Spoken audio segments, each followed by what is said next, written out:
Hello everyone, welcome back to the main event. You're here with just me, Daniel, tonight. Unfortunately, Aaron is skiving. He's on holiday in Ireland. Don't call that a holiday. He's away to see family. So, like I say, it's just going to be me tonight. The more comments we have tonight, the better. So feel free to get them in, and I'll do my best to go through them all. I've got no excuse really. But I think the plan for tonight is to just run through maybe a couple of the fixtures, but I think in general it's just to sort of weigh up how the group stage is going or how it's gone. And I think it's probably a good time to reflect on maybe things that have been done well, things that have been done badly by myself, mistakes I've made, things that I'm definitely going to learn again for next season, as this has been an underwhelming group stages for myself. So I hope it's been better for everyone else. Hello, Lunatic. As ever, Connor, one of the most exciting game week if you have the Limitless. It was, and this was my planned week to use it, and I was talked out of it. I have myself to blame and no one else. But never mind. Jupiter, hi, lovely to meet you. Just meeting I, Callum, but hello. If anyone's got any questions, feel free to stick them in the chat. Dan's trying to use the wildcard in Matchday 2 and Limitless and Matchday 6 helped me improve my rank massively. You're very welcome, Connor.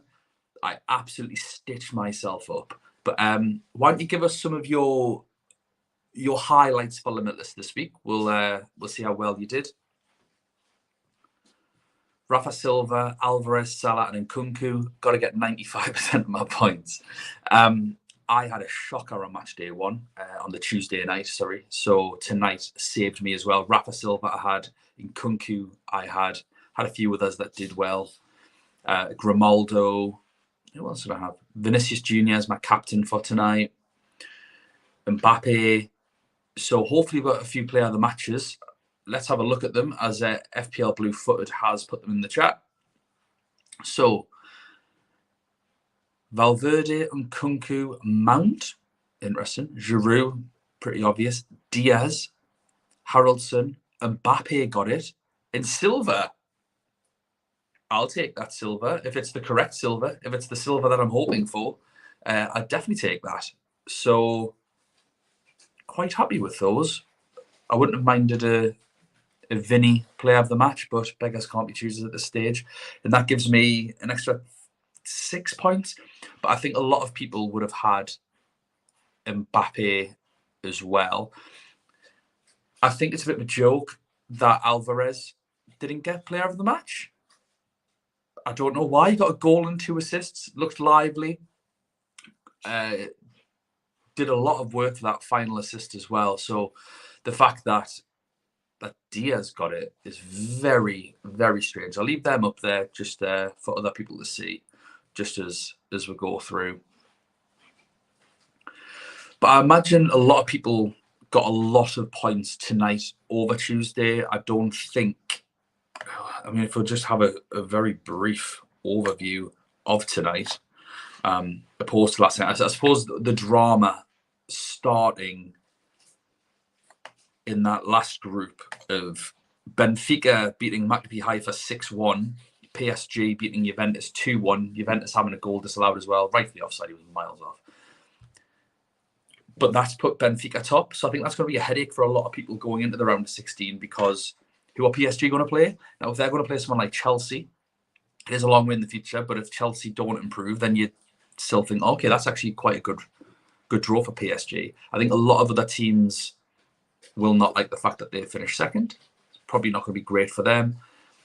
But it does make at least some of our teams interesting. I don't think you can just now blindly go for loads of PSG players.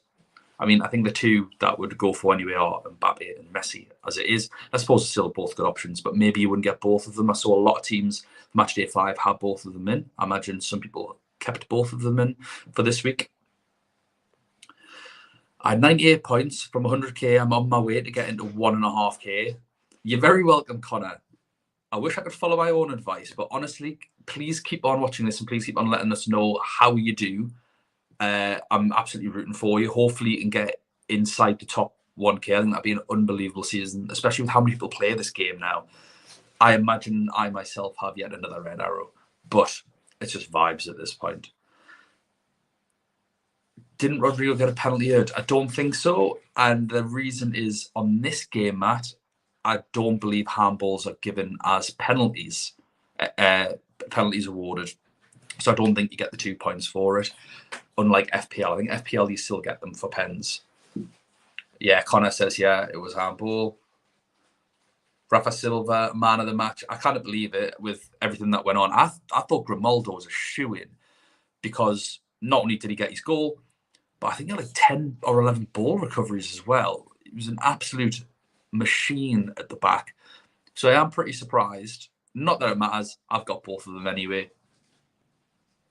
Grimaldo highest ratings on, or Alvarez and Grimaldo highest ratings on SofaScore seem to be the done dirty, but that's why we're captain Rafa Silva.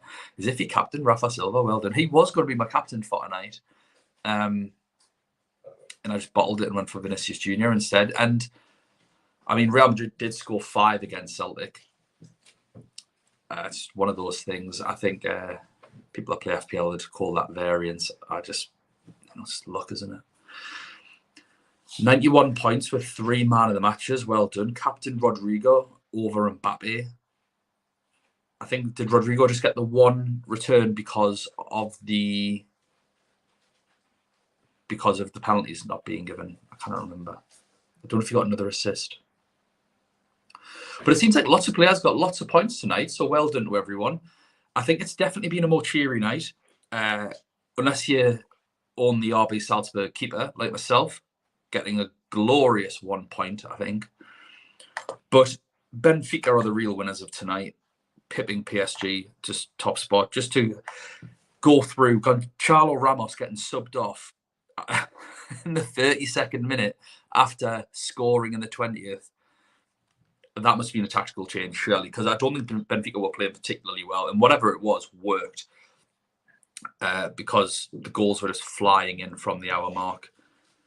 And I think lots of people, the sort of people that have been championed as assets, Gonçalo Ramos, 5 points, Alex Grimaldo, 12 points, Rafa Silva, he'll be on 9 points, and then João Mario would have gotten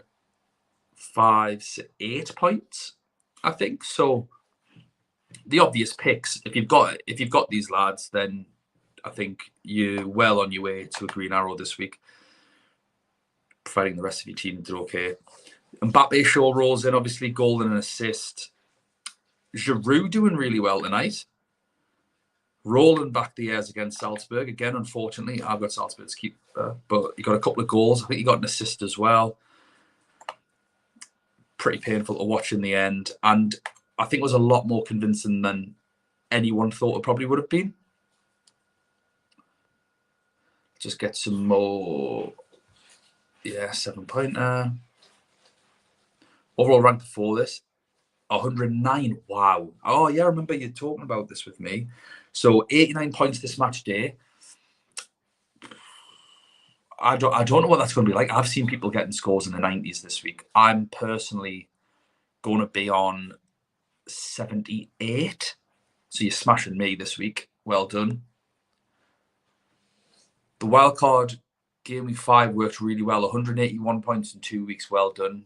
Average of 90.5 points there. Mario has 10 points. Oh my goodness me. I think Lewis got him in. Anyone that listens to the Spaces, Lewis had him in. Double your rank, or half your rank even. That'd be good. 10 points, you 7 ball recoveries. Played a lot deeper tonight and smashed in. What a worldie. Absolute worldie. 2 goals, 2 assists. Blue-footed. That's lots of love in the chat for everyone.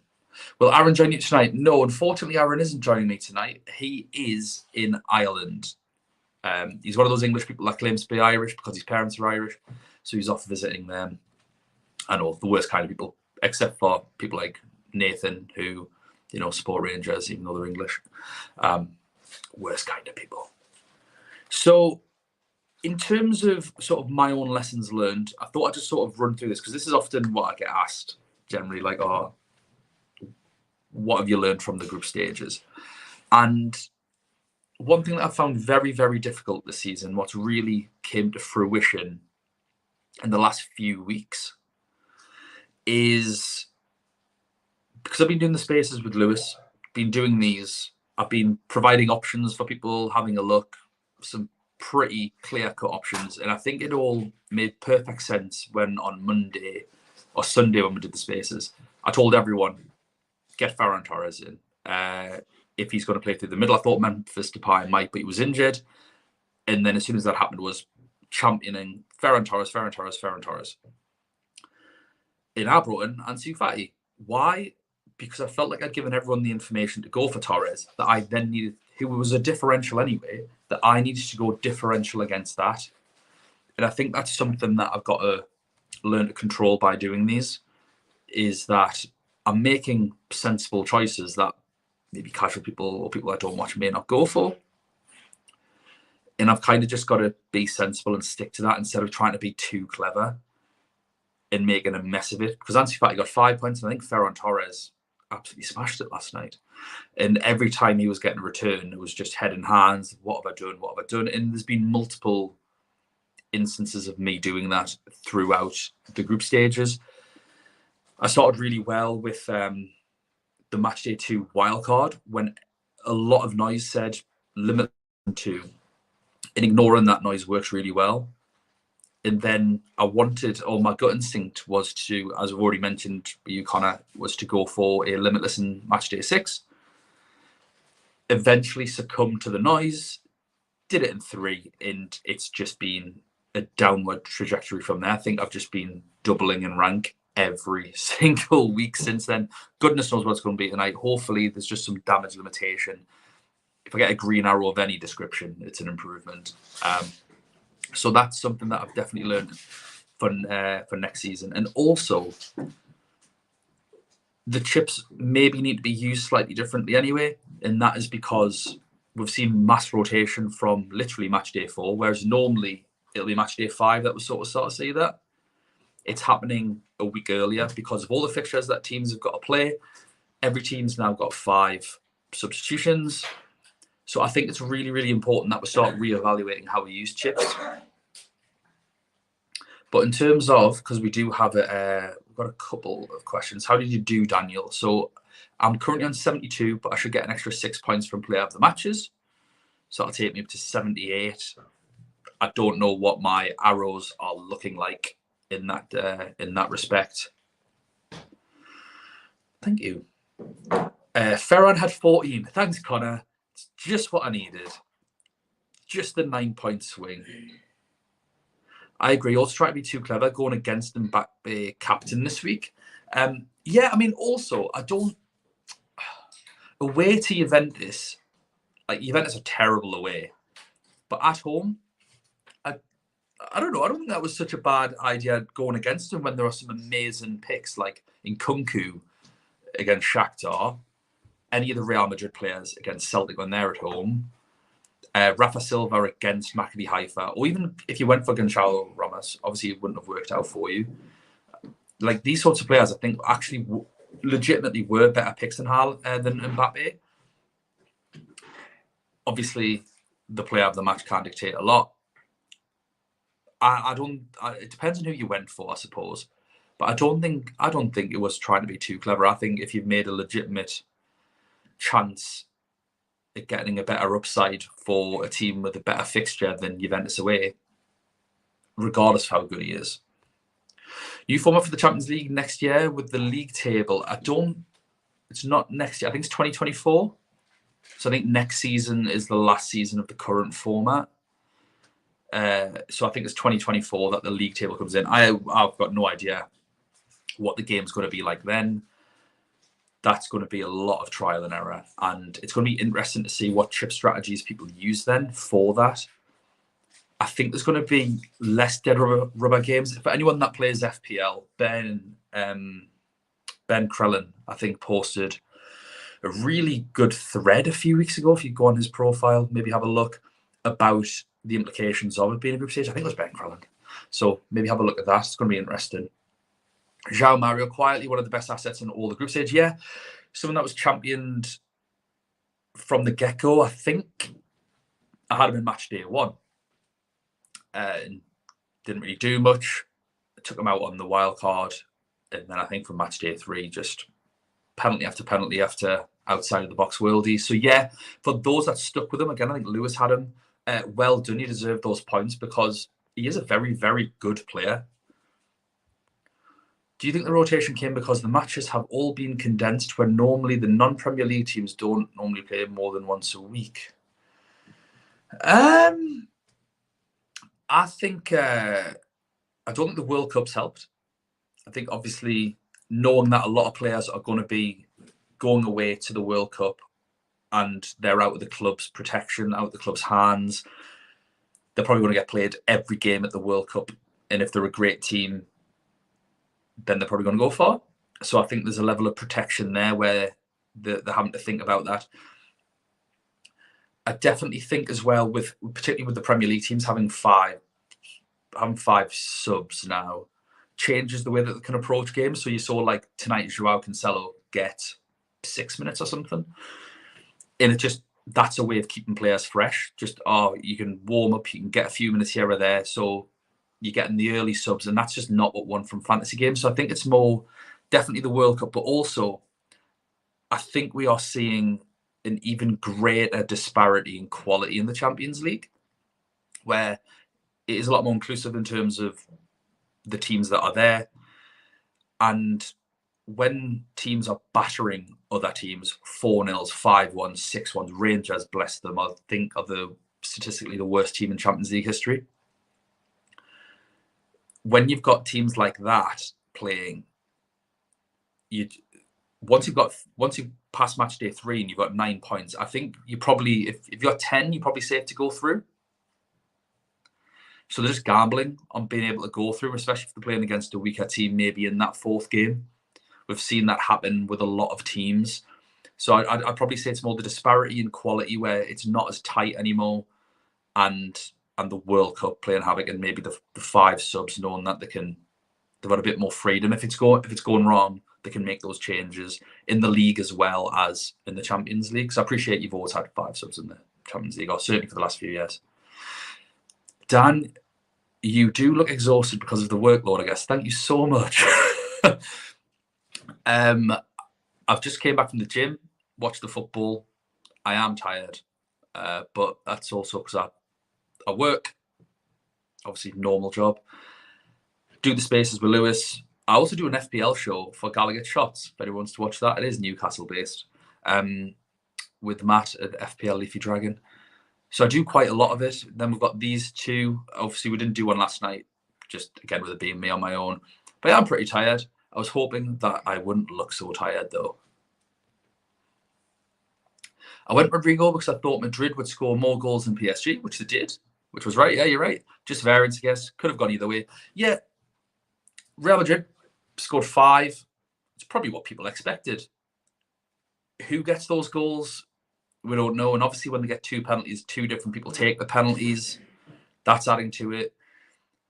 We can't predict the future. Vinicius Jr., Rodrigo, Valverde, Asensio, maybe less so Modric. But I thought they were all great picks. And like we can't fully predict which one of those are going to bang. I still think Rodrigo did well, and you were probably a bit unlucky to not get more points out of him, to be honest. I think Fantasy UCL will be the only thing that benefits from the Swiss format besides Wallet. Yeah, I hate the idea of the new format. It's shocking. I love the current format. And even tonight, we got that drama, Benfica pushing to get 6 goals against Maccabi Haifa. I love the current format. And especially, like, I know that they're concerned about the group stages and they're trying to maximize every game possible. But that's still not going to happen with the new format. I just think it's to appease people that wanted the Super League. And I still don't think it's appease them anyway, because it's not a closed shop, is it? Well done, Dan, for holding fort down tonight. 97 points for me. Yeah, rub it in, Aaron. but chose Liao over Rafa, so could have been a lot more. Bless you. We all feel so sorry for you, Aaron. On to knockouts.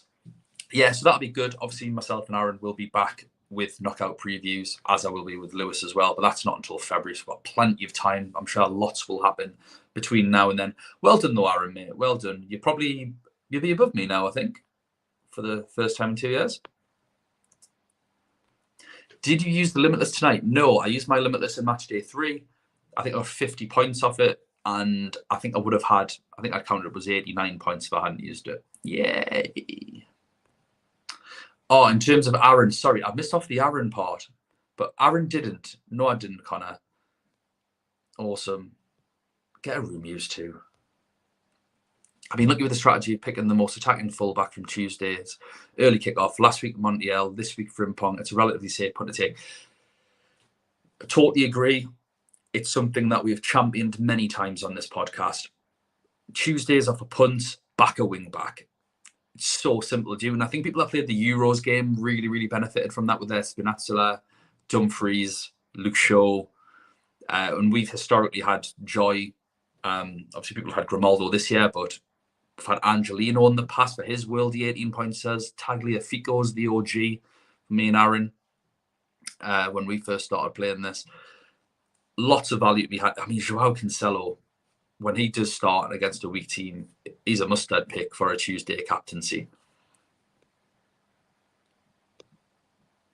Only change I want is a 2 legs final. Not sure about that. I mean, because would it be held, would you play home and away? Does it take away the majesty of it being one game? Does it like lower the effect of the first game, like the first leg? Imagine if you had tickets and it was just to the first leg. It's an interesting thought. Not too sure if I agree. As a Liverpool fan, I was glad to see Benfica top the table, hoping we somehow draw Porto. You don't need to hope, Matt. Isn't it odds are? Isn't it the rules? Isn't there somewhere written into the UEFA bylaws that Liverpool must play FC Porto in the Champions League every single season? It's just a shame you don't have Sadio Mane, because he loves banging against them. Can't wait to see who made the most points this match day. Hoping to see the random Giroud captain. Guaranteed someone out there will. 2 people captained Reece Nelson and FPL this week. Guarantee some maniac who cannot be trusted captained Olivier Giroud this week.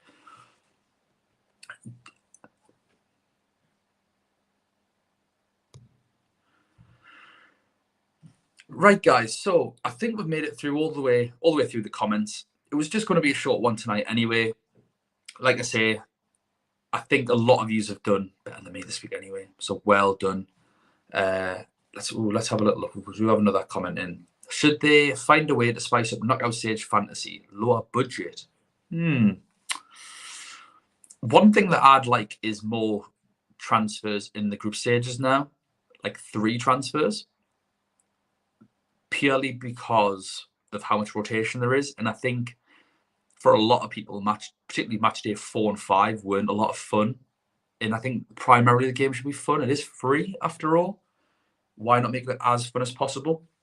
In terms of the idea of lower budgets in the knockouts, I think that could be good. Maybe if you just keep your budget, you don't get the extra 5 million spend.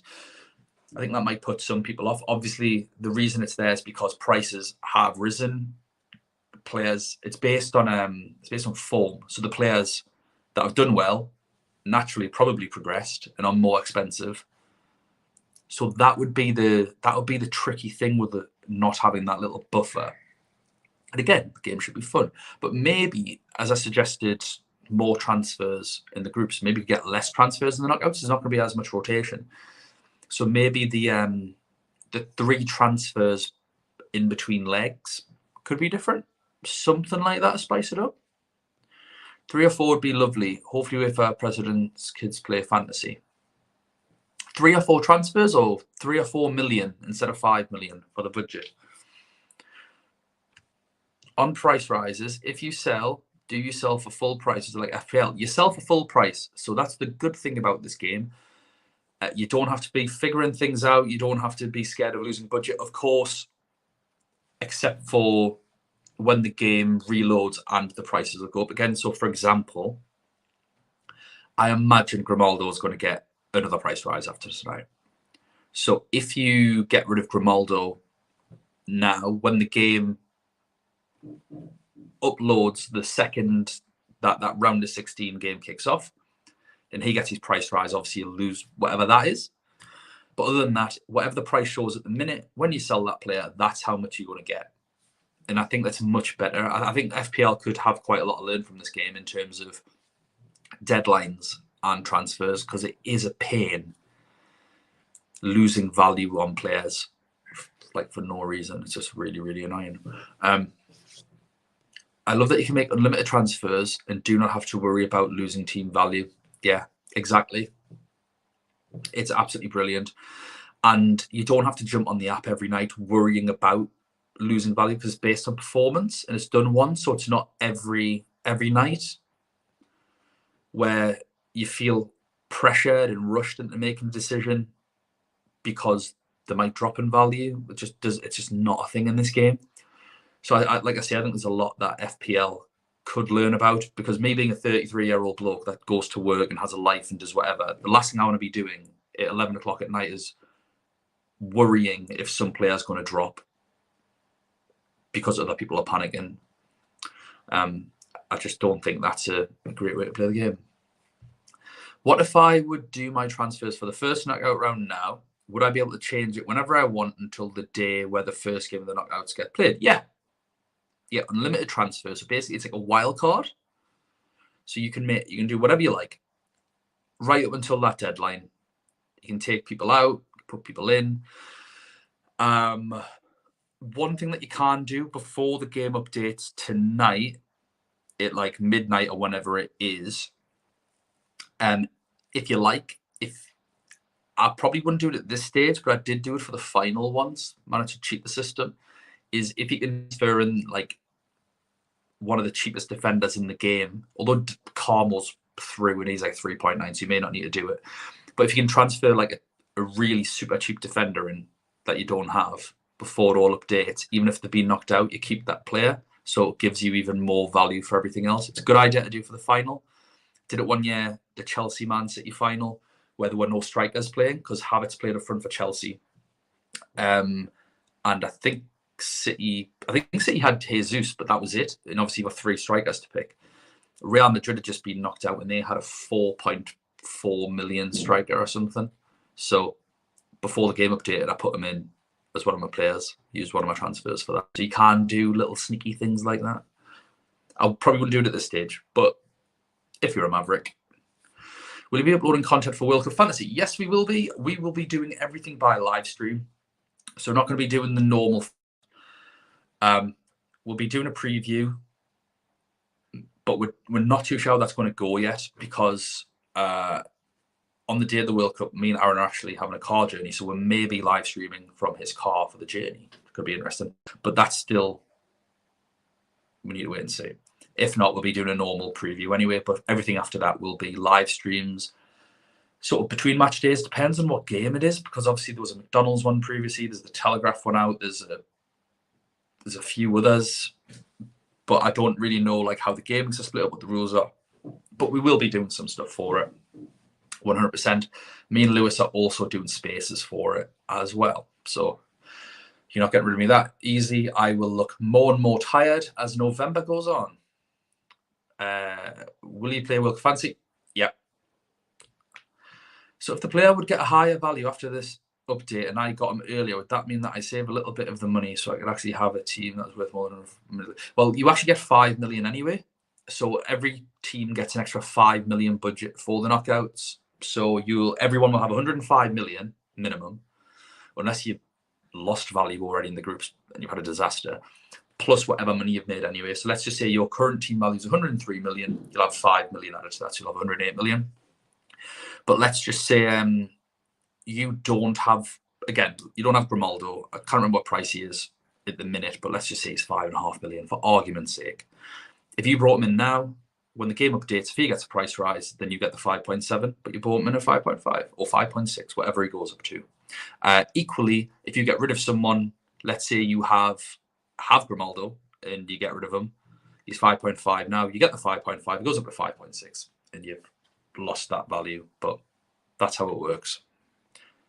But the update happens round of 16 when that first game kicks off, so it's not tonight or anything like that. So it's hard to like cheat the system. The only way you can do it, like I say, is by bringing in players that are knocked out that are really cheap. But you're probably better off doing that later on. I don't think you need to do it now and play the game of 14 players.